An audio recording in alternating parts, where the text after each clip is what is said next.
So you gotta load up your PicsArt app and go to your recent images. I loaded up mine and this is a screenshot from my gameplay.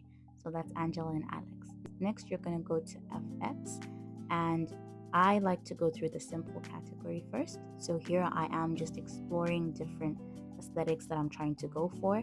And I like to use the fade toggle a lot, which you access by just tapping on the filter that you selected. And so, what fade does is it influences how much of the filter interacts with your image. So, it's possible to actually layer effects. You don't have to settle for just one. And you can just tap those two boxes at the very top. And once you tap on that, that's what applies it. And proof that you've applied an effect is that the box grays out until the next time you select another filter.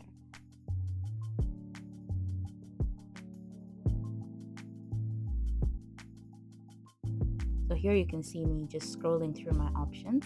I really liked this one, but I thought it was a bit intense. So here I am adjusting the fade. So I was going for a very vibrant look because I've seen a lot of ReShade screenshots have that one. So here I'm in the blur section and I chose the simple blur. And what that is going to do here is I'm adjusting the intensity of the blur while also adjusting the fade because I noticed that it gives the blur a bit of a smoother look instead of just like fuzz.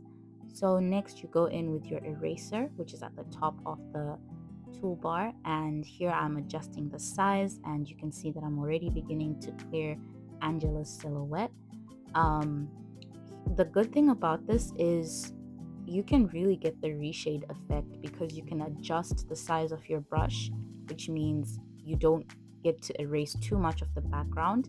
And while also doing that, you can adjust the opacity. So I find this simulates a similar effect to the focus feature and adds depth to your image, very much like ReShade does.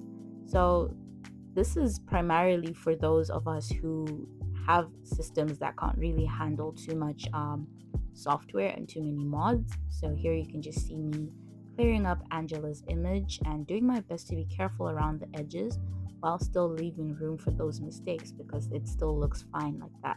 I don't think anyone's really gonna notice unless the blur is really heavy. So that's Angela done.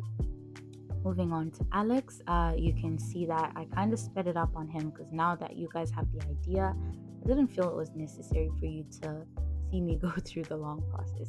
But it's fairly quick once you get the hang of it. So yeah, just enjoy this part.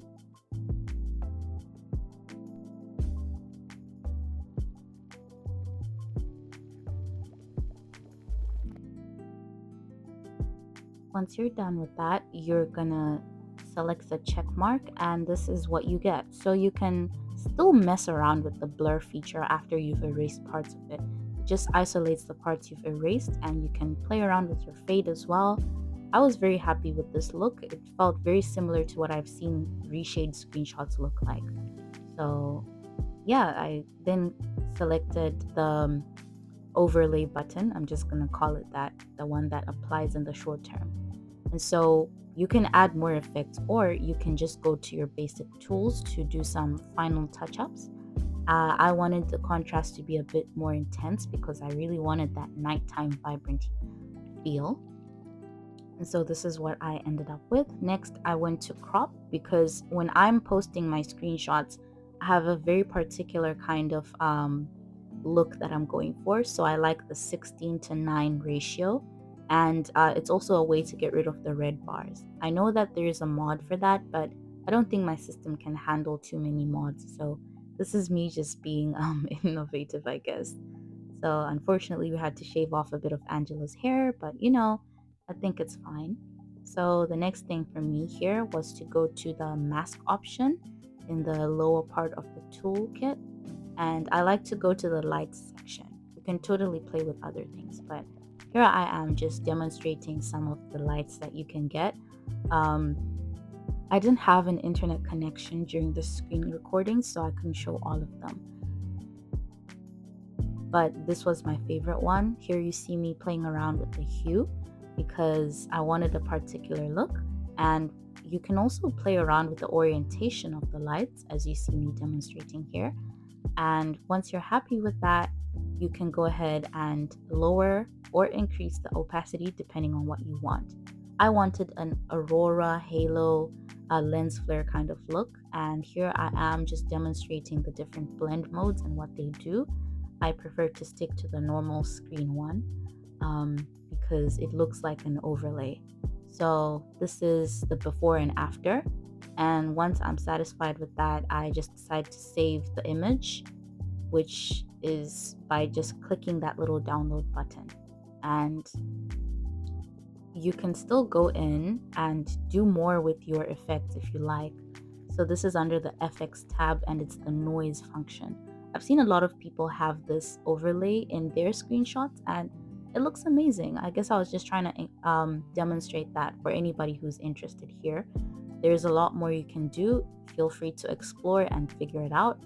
So from there, if you want to make it into a preset on PicsArt, you can go ahead and go as though you're going to post and add the hashtags you want. Make sure to select replay before you click post.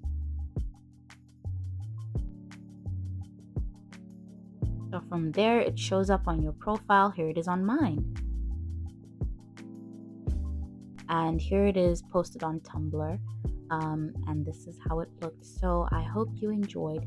Thank you so much for watching. Please like, comment, subscribe, and follow me on Simblr. Bye!